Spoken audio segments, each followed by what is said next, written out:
Hello everyone! Welcome to my channel. Ako ay isang Pinoy vlog.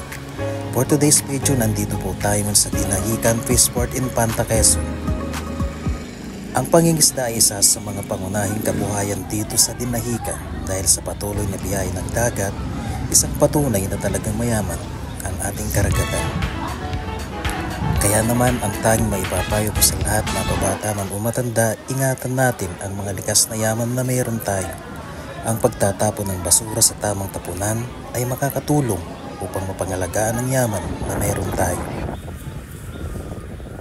Ang Dinahican Fishport na ito ay dinarayo din ng maraming kababayan para sa mag-angkat at maging kabuhayan din nila para ipagbili sa Maynila.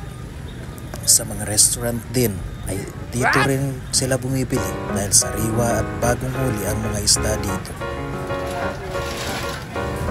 Ito ang buhay ng maraming tao dito, ngunit minsan ay pwede rin magdulot ng pagkasawi ng buhay ng iba.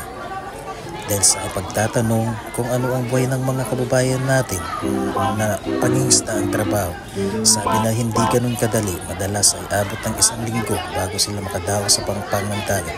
Sa 5 araw na yon, gabi at araw ay patuloy silang nanguhuli ng isda.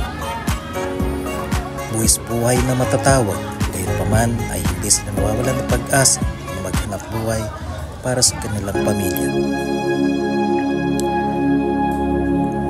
At sa huli, ang bawat buwis buhay ng kanilang trabaho ay magdudulot din ng kaginhawahan ng kanilang buhay, kalakip ng kanilang sipag at dedikasyon, dulot naman ay tagumpay para sa kanilang pamilya. God bless po at mabuhay po kayo.